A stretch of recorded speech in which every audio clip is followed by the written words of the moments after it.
E69 news కి స్వాగతం. ముందుగా ముఖ్యాంశాలు. పీఎం మోదీ మరియు ఆస్ట్రియన్ ఛాన్సలర్ కార్ల్ నెహమ్మార్ ప్రతినిధి స్థాయి చర్చలు జరిపారు. పీఎం గెస్ట్ బుక్ పై సంతకం.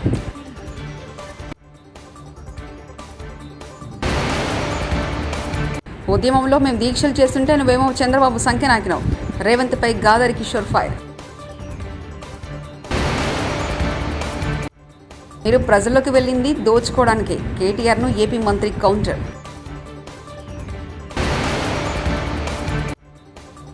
విద్యుత్ రంగంపై చంద్రబాబు విడుదల చేసిన శ్వేతపత్రంలో అన్ని కాకి లెక్కలే. కాకనే గోవర్ధన్ రెడ్డి.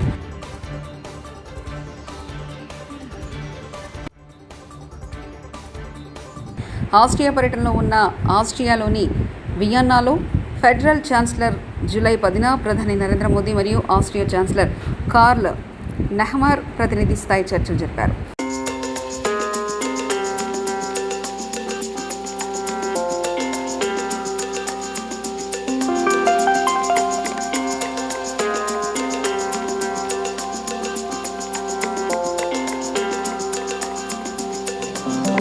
ఉద్యమంలో మేము దీక్షలు చేస్తుంటే నువ్వేమో చంద్రబాబు సంఖ్య నాకినావు. రేవంత్పై గాదరి కిషోర్ ఫైర్. మేము తెలంగాణ ఉద్యమంలో అనేక ఉద్యమాలు దీక్షలు చేశాం. 100 కేసులు మాపై పెట్టారు. జైలుకు పోయాం. ఇప్పుడు ఎక్కడున్నావు రేవంత్? చంద్రబాబు సంఖ్య నాకుతున్నావు. నీ ఉద్యమ నాయకులను నిరుద్యోగులను అవమానిస్తున్నావు అంటూ నిప్పులు చెరిగారు గాదరి కిషోర్. ఆందోళన కార్యక్రమాలు ఏవైతున్నాయో దానిని బీఆర్ఎస్విగా భారత రాష్ట్ర సమితి విద్యార్థి విభాగం మొత్తం కూడా సంఘీభావం ప్రకటించింది. వారితో పాటుగా ఆందోళన కార్యక్రమాల్లో కూడా భాగస్వాములయ్యారు. ఇక్కడ మనం అర్థం చేసుకోవాల్సింది, డిఎస్సికి సంబంధించి ప్రధానంగా వాయిదా వేయండి అనేటువంటి ఒక డిమాండ్ని ప్రతిపాదన తీసుకొని వచ్చి ఈ కార్యక్రమాలన్నీ కూడా చేస్తూ ఉన్నారు. సరే, డిఎస్సికి సంబంధించి వాయిదా వేయటానికి ప్రభుత్వపరమైనటువంటి ఇబ్బందులు ఏమైనా ఉంటే దానికి ఏంది కారణాలు అనేటువంటిది చెప్పి ఆ నిరుద్యోగ యువతీ యువకులను ఒప్పించేటువంటి ప్రయత్నం ప్రభుత్వం చేయాలి. అది వారి బాధ్యత. అది చేయకపోగా ఒక దమనకాండని సృష్టించే విధంగా, ఒక భయోందరణ క్రియేట్ చేసే విధంగా తెలంగాణ ఉద్యమంలో కూడా ఉస్మానియా యూనివర్సిటీలోకి పోలీసులు అడుగుపెట్టలేదు. ఒకసారి ఫిబ్రవరి 14వ తారీఖు నాడు ఉస్మానియా యూనివర్సిటీలోకి చొరబడి విశృంఖలమైనటువంటి వికృత చర్యలకు పాల్పడితే పోలీసులు ఆ రోజు జరిగినటువంటి ఉద్యమ తీవ్రతను గమనించి ఈవెన్ హైకోర్టు కూడా ఇన్వాల్వ్ అయ్యి యూనివర్సిటీలోకి మీరు పోవద్దు, అది ప్రైవేట్కి సంబంధించినటువంటి వాళ్ళ అటానమస్ బాడీ అని చెప్పేసి చెప్పింది. కానీ మళ్ళీ ఉద్యమ రోజులను తలదన్నే విధంగా ది గ్రేట్ త్రిపులాల్ రండ రేవంత్ రెడ్డి యొక్క పరిపాలన మళ్ళీ నిన్న యువతీ యువకులను పోలీసులు వికృత చేష్టలతో ఇబ్బంది పెట్టేటువంటి పరిస్థితి నిన్న ఉస్మానియా యూనివర్సిటీలో కనపడ్డది. టెట్ నిర్వహించిన తర్వాత కనీసం ఒక 45 రోజుల గ్యాప్ ఇవ్వండి. ఈవెన్ సిలబస్ కూడా మారింది. ఆ మారిన సిలబస్ను చదువుకోవడానికి 25 రోజులలో ఎవరికి సాధ్యం కాదు. దయచేసి మా యొక్క ఆవేదనను అర్థం చేసుకుని ప్రభుత్వం సహకరించాలని చెప్పేసి. రేవంత్ ప్రభుత్వంలో నిరుద్యోగులపై దమనకాండ నడుస్తుంది. మాజీ ఎమ్మెల్యే బాలక సుమన్ ఆరోపించారు. యూనివర్సిటీ హాస్టల్లో కరెంటు కూడా తీసివేస్తున్నారని మండిపడ్డారు. ఎస్సీ, బీసీ మంత్రులను, అధికారులను అడుగడుగునా అవమానం జరుగుతుందని చెప్పారు. ఈరోజు బుధవారం తెలంగాణ భవన్లో బాలక సుమన్ మీడియాతో మాట్లాడుతూ యాదాద్రిగుడిలో తెలంగాణ డిప్యూటీ సీఎం మల్లు భట్టి విక్రమార్కకు అవమానం జరిగిందని, నిన్న బలకంపేట ఎల్లమ్మగుడిలో పొన్నం ప్రభాకర్కు అవమానం జరిగిందని అన్నారు. దళిత ఎస్ఐ శ్రీరాములు శ్రీనివాస్ ఆత్మహత్య చేసుకున్నారని ఆవేదన వ్యక్తం చేశారు. ఉమ్మడి ఆంధ్రప్రదేశ్ రాష్ట్రంలో యూనివర్సిటీలు ఎట్లయితే ఇనుప బూట్ల చప్పులతోని, ఇనుప కంచెల చప్పులతోని, లాఠీలతోని, తుపాకుల మోతలతోని ఏ రకమైనటువంటి పరిస్థితులు యూనివర్సిటీలో 2014కు ముందు ఉండేనో మళ్ళీ ఆ రకమైనటువంటి పరిస్థితులు రేవంత్ రెడ్డి గారు తీసుకొచ్చారు. నిన్న ఉస్మానియా యూనివర్సిటీలో మొన్న 2 రోజుల సంఘటనలు చూస్తే అర్ధరాత్రి, ఉదయము, మధ్యాహ్నము దుర్మార్గంగా పోలీసులు యూనివర్సిటీలోకి జొరబడి విద్యార్థులను, నిరుద్యోగులను, ఉగ్రవాదుల్ని కదా వెంటాడుతారు కదా జమ్మూ కాశ్మీర్లో, అట్లా వెంటాడుతున్నటువంటి వీడియోలు, ఫోటోలు మనమందరం కూడా చూసినాం. అంటే హాస్టళ్ళు, అదేవిధంగా గురుకుల విద్యాలయాలు, యూనివర్సిటీలు మొత్తంగా ఇవాళ రేవంత్ రెడ్డి నాయకత్వంలో ఈ కాంగ్రెస్ ప్రభుత్వ పాలనలో అవి చాలా అన్యాయానికి గురవుతూ ఉన్నాయి. వాటి పరిస్థితి చాలా దుర్లభంగా తయారైనటువంటి విషయాన్ని గుర్తిస్తూ ఉన్నాం. ఇక ముఖ్యమంత్రి గారు మాట్లాడితే కాంగ్రెస్ పార్టీ అన్ని వర్గాలను మంచిగా చూస్తుంది, అందరికీ అన్ని అవకాశాలు ఇస్తుంది అని చెప్పి మీదికి కూడా స్టేజ్ల మీద మైక్ దొరకగానే ఉపన్యాసం చెప్తున్నాడు, ముచ్చట్లు చెప్తున్నాడు. ఆచరణలో మాత్రం రవ్వంతైనా ఈ రేవంత్ రెడ్డి. సినిమా టికెట్ల రేట్ల పెంపు కన్నా ప్రేక్షకులను థియేటర్కు రప్పించడమే ముఖ్యమని నిర్మాత సురేష్ బాబు అన్నారు. తిరుమల శ్రీవారిని పలువురు సినీ ప్రముఖులు దర్శించుకున్నారు. వీఐపీ ప్రారంభ విరామ దర్శన సమయంలో స్వామివారి సేమలో నిర్మాత దగ్గుబాటి సురేష్ బాబు, దర్శకుడు మల్లినేని గోపిచంద్, సంగీత దర్శకుడు తమన్ పాల్గొన్నారు. తిరుమల తిరుపతి దేవస్థాన అధికారులు వారికి స్వాగతం పలికి దర్శన ఏర్పాట్లు చేశారు. దర్శనానంతరం రంగనాయకుల మండపంలో పండితుల ఆశీర్వచనం చేసే వారికి స్వామివారి తీర్థప్రసాదాలను అందజేశారు. ఆలయం వెలుపల సురేష్ బాబు మీడియాతో మాట్లాడారు. అంటే వ్యవస్థ మీద అతను బాగా సినిమాలు చేస్తారు. So we hope this is again a good thing. అంటే సిస్టమ్ని క్లీనప్ చేయటం అనేది అందరి మనసులో ఉంటుంది. శంకర్ గారికి అది అలవాటు. అది అలాంటి సినిమాలను ఎంటర్టైన్మెంట్గా చెప్పడం ఆయనకు బాగా వచ్చిన విద్య. I hope he comes up with another good film. మనకు అందరికీ తెలుసు సొసైటీలో వాట్ ఆల్ గోస్ ఆన్. ప్రతి ఒక్కరూ కొంచెం కొంచెం చేస్తే it will become a better world to live. That's my personal feeling. I don't think so much. That's not ఏదో ఉంటుంది కానీ that's not the effort. Ticket rates నార్మల్గా government is not made a big problem. వాళ్ళు ఏది కావాలంటే చేసేసుకోవచ్చు అని చెప్పారు వితౌట్ ఎనీ ప్రాబ్లమ్. దానికి ఇది సింప్లిఫై ద జియో అని మన పవన్ కళ్యాణ్ గారు చెప్పారు. ఫ్యూచర్ అది పెద్ద ఇష్యూ కాదు. టికెట్ రేట్లు పెంచడం కన్నా ఫిలిం వ్యూయింగ్.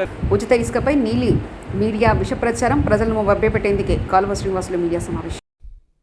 మీరు నేరుగా సహజ వనరులైన ఇసుకను విచ్చలవిడిగా దోపిడీ చేయడంతో పాటు ప్రభుత్వానికి టన్నుకు 375 రూపాయలు వసూలు చేశారు ఆ రోజు.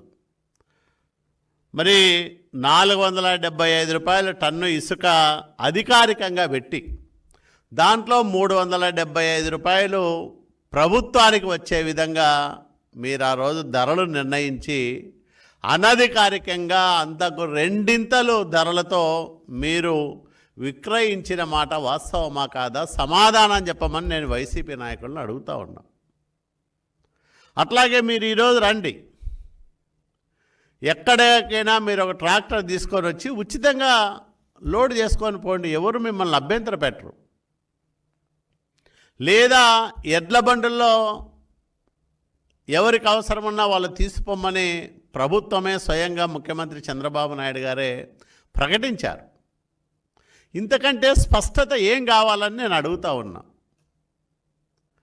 ప్రభుత్వం చాలా స్పష్టమైన విధానంతో అక్కడ కేవలం లోడింగు రవాణా ఛార్జీలను మాత్రమే వసూలు చేస్తూ ప్రజలకు ఉచితంగా ఇసుకను అందజేస్తూ ఉంటే వైసీపీ నాయకులకి. ఏపీలో వైకాపా కేతిరెడ్డి ఎందుకు ఓడిపోయారో తెలియడం లేదంటూ తెలంగాణ ఎమ్మెల్యే చేసిన వ్యాఖ్యలపై మంత్రి సత్యకుమార్ ధీటుగా సమాధానమిచ్చారు. తెలంగాణలో భారస, ఆంధ్రప్రదేశ్లో వైకాపా చేసిన ప్రజా వ్యతిరేక హింసకు ప్రజలు తగిన గుణపాఠం చెప్పి ఇంటికి సాగనంపారని విమర్శించారు. మీకు మీరే మంచివారంటూ సర్టిఫికెట్లు ఇచ్చుకుంటే సరిపోతుందా కేటీఆర్ అంటూ ప్రశ్నించారు. రాష్ట్రంలో డయేరియా అదుపులో ఉందని, అధికార యంత్రాంగం తగిన చర్యలు తీసుకుంటుందని మంత్రి తెలిపారు.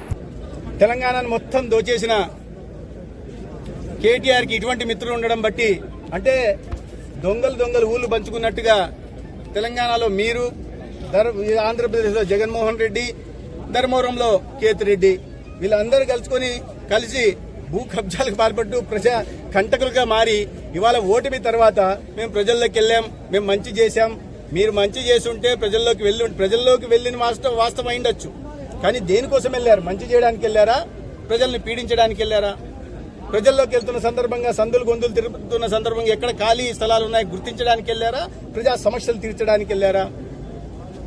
ఎక్కడ పడితే అక్కడ ఏది బాగా కనిపిస్తే దాని మీద కన్నేసి దోచుకునే కార్యక్రమానికి శ్రీకారం చుట్టడం ప్రజలకు అందరూ తెలుసు. ఇక్కడ ఒకసారి కేటీఆర్ ధర్మవరంలో ప్రజలు ఎవరికైనా సంబంధించిన వాళ్ళని ఒక్కరికి ఫోన్ చేసి అడిగితే, అవునయ్యా గుడ్ మార్నింగ్ ధర్మవరం పేరుతో ప్రజల మధ్య తిరిగాడు కదా మీ మాజీ ఎమ్మెల్యే, దాని పర్పస్ ఏంటని అడిగితే ఇక్కడ ప్రజలు చెప్తారు.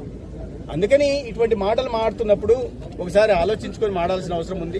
ప్రజల మధ్యలోకి ఎందుకు వెళ్తున్నాం, దోచుకోవడానికి వెళ్తున్నాం అనే విషయాన్ని పాపం ఇప్పటికైనా కేటీఆర్ అర్థం చేసుకుంటే మంచిది. ముఖ్యంగా 4 సంవత్సరాల క్రితం ఏదో జీడీపీ గురించి, జీఎస్డీపీ గురించి ఆయన ప్రసంగాలు ఇస్తుంటే నేను ఒక మాట చెప్పడం జరిగింది. అయ్యా రాష్ట్ర జీడీపీ పెరగట్లేదు, జీఎస్డీపీ పెరగట్లేదు, మీ కుటుంబ జీడిపి పెరుగుతోంది అనే విషయాన్ని నేను చెప్పిన సందర్భంగా నా ట్విట్టర్ అకౌంట్ను బ్లాక్ చేశాడు. అంటే ఎటువంటి మనస్తత్వం ఉందో మనం అర్థం చేసుకోవాలా. ఒక రాజకీయ పార్టీకి సంబంధించిన ప్రత్యర్థులు మీరు చేసిన తప్పులను ఎత్తి చూపుతున్నప్పుడు బ్లాక్ చేయడం ఏంటి? చిన్నపిల్లల మనస్తత్వం ఉండాలా లేదా అహంకారమైన ఉండాలా? రాజకీయాల్లో మీరు చేసిన తప్పులను ఎత్తి చూపే బాధ్యత, ఎండగట్టే బాధ్యత ప్రతిపక్షాలది. దాంట్లో భాగంగా నేను చేస్తే ఇవాళ దాకా బ్లాక్ చేసి అదే విషయాన్ని నేను ఇవాళ చెప్పడం జరిగింది. నువ్వు ఒక విమర్శని తీసుకోలేని వ్యక్తివి ఎటువంటి అహంకారపూరిత ధోరణితో ఉంటున్నారో, ఎటువంటి మీ అవినీతిని ఎత్తి చూపామనే కదా. కాబట్టి విద్యుత్ రంగంపై చంద్రబాబు విడుదల చేసిన శ్వేతపత్రంలో అన్ని కాకిలకలే, వాస్తవాలను దాచేసి చంద్రబాబు తాను చేయనివి కూడా చేసినట్లు అందులో చూపించారంటూ కాకాని గోవర్ధన్ రెడ్డి మాజీ మంత్రి వ్యాఖ్యానించారు. మొత్తం ఎత్తుకున్నా కూడా 7.6% పరిమితమయ్యావు. మొత్తం మీద ఉన్నటువంటి విద్యుత్తుని కెలకేస్తే ఆ రోజు ఉన్నటువంటి మిలియన్ యూనిట్లు ఎన్ని, నువ్వు దిగిపోయే నాటుకున్నటువంటి మిలియన్ యూనిట్లు ఎన్ని అని రెండుకి లెక్కేస్తే 7.6%, సగటున సంవత్సరానికి ఎత్తుకుంటే 1.9% లెక్కన ఈరోజు నీకు సంబంధించి నువ్వు ఆ రోజు డిమాండ్ని ఆ యూనిట్ విద్యుత్ వినియోగం పెరగడం జరిగింది. ఇది మేము చెప్పడం కాదు. జగన్మోహన్ రెడ్డి గారు ముఖ్యమంత్రి అయిన తర్వాత ఏదైతే నువ్వు ఉన్నప్పుడు సగటున 1.9% లెక్కన మొత్తం మీద 7.6% పెరిగితే, జగన్మోహన్ రెడ్డి గారు ముఖ్యమంత్రిగా వచ్చిన తర్వాత సెంట్రల్ ఎలక్ట్రిసిటీ అథారిటీ రిపోర్ట్ ఇచ్చింది. దాదాపుగా జగన్మోహన్ రెడ్డి గారి హయాంలో 25% డిమాండ్ పెరిగింది, విద్యుత్ విద్యుత్తును అందించడం జరిగింది అని చెప్పి. ఇది వాస్తవమా కాదా? ఏదైతే నీకు వాస్తవాలు ఉన్నాయో, గత ప్రభుత్వంలో చేసినటువంటి అభివృద్ధి ఉందో దాన్ని కన్వీనియంట్గా పక్కన పెట్టేసి నువ్వు చేయనటువంటి దాన్ని నేను చేసినటువంటి అభివృద్ధిగా చెప్పుకోవడం అంటే అది నీ సీనియారిటీ, అది నాకున్నటువంటి అనుభవం చెప్తే చేయగలిగేది ఏమీ లేదు.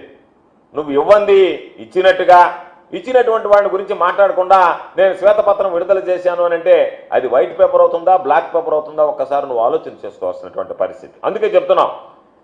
విజయవాడలో కొనసాగుతున్న టీడీపీ దాష్టికాలు 42వ division corporator YSRCP social media convener Padagapati Chaitanya Reddy గారి కార్యాలయం కక్షపూరితంగా కూల్చివేత. గత నెలన్నర వైసీపీ నేతల ఆస్తుల్ని ధ్వంసం చేస్తూ టీడీపీ గుండాల విధ్వంసం నిమ్మకు నీరెత్తినట్లు చోద్యం చూస్తున్న హోంమంత్రి అనిత. పగలగొట్టేటప్పుడు పార్టీకి సంబంధించినటువంటి సామాన్లు కానివ్వండి, నా పర్సనల్ క్యాష్ కానివ్వండి, లేదంటే ఫర్నిచర్ కానివ్వండి, అన్నీ కూడా ఉన్నాయి. మరి అటువంటి ఒక ఆఫీస్ని నాకు ఎటువంటి ఒక లీగల్ నోటీస్ లేకుండా, ఎటువంటి ఇంటిమేషన్ లేకుండా అతనికి పగలగొట్టే రైట్ ఎక్కడి నుంచి వచ్చింది? ఇంకో మాట కూడా అతను మాట్లాడొచ్చు, అద్దె ఇవ్వట్లేదని, మేము అద్దె ఎగ్గొట్టి తిరుగుతున్నామని, పనికి మాల సొల్లు కబుర్లన్నీ భవానీపురం సెంటర్లో చెప్పుకుంటూ తిరుగుతూ ఉన్నాడు. మరి ఇది గత 2 ఏళ్ల క్రితం ఆయన రాసిచ్చినటువంటి అగ్రిమెంటే. ముగ్గురం కూడా సంతకాలు. తెలంగాణ రాష్ట్ర ప్రభుత్వం ఎన్నికలకు ముందు కాంగ్రెస్ మేనిఫెస్టోలో ప్రకటించిన విధంగా గౌరవ ముఖ్యమంత్రి రేవంత్ రెడ్డి గారు బీసీ-డి నుంచి ఏ గ్రూప్కు మార్చాలని కోరుతూ తెలంగాణ ముద్రాజ్ మహాసభ ఆధ్వర్యంలో బీబీపేట మండల కేంద్రంలో బుధవారం వాల్ పోస్టర్ విడుదల చేశారు. జిల్లా అధ్యక్షులు డాక్టర్ భట్టు విఠల్ ముద్రాస్ ఆదేశాల మేరకు ఈ వాల్ పోస్టులు విడుదల చేసినట్లు జిల్లా కార్యదర్శి నరసింహులు, బీబీపేట మండల్ సదర్ అధ్యక్షులు ఇమ్మడి చంద్రం, అందరూ పాండి పెద్ద మనుషులు ఆధ్వర్యంలో జరిగింది. ముద్రాజ్ సంఘ గ్రామ అధ్యక్షులు వివరించారు.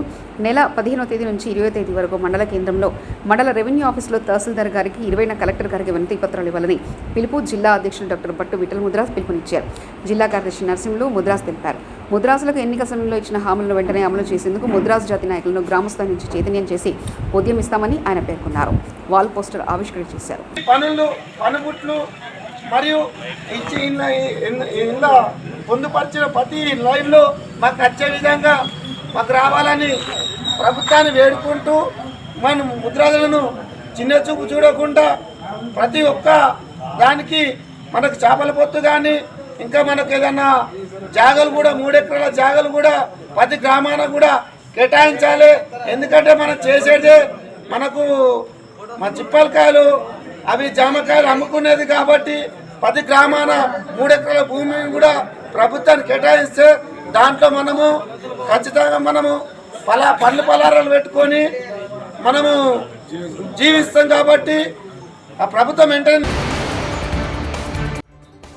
పీఎం మోదీ మరియు ఆస్ట్రియన్ ఛాన్సలర్ కార్ల్ నెహమ్మార్ ప్రతినిధి స్థాయి చర్చలు జరిపారు.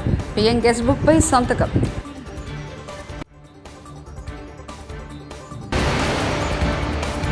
ఉద్యమంలో మేము దీక్షలు చేస్తుంటే నువ్వేమో చంద్రబాబు సంఖ్య నాకినావు. రేవంత్పై గాదారి కిషోర్ ఫైర్. మీరు ప్రజల్లోకి వెళ్ళింది దోచుకోవడానికి, కేటీఆర్ను ఏపీ మంత్రి కౌంటర్.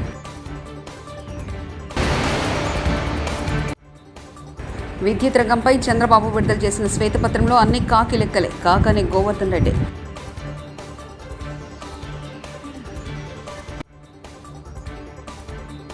ఈ 69 న్యూస్ ఇంతటితో సమాప్తం. చూస్తూనే ఉండండి ఈ 69 న్యూస్.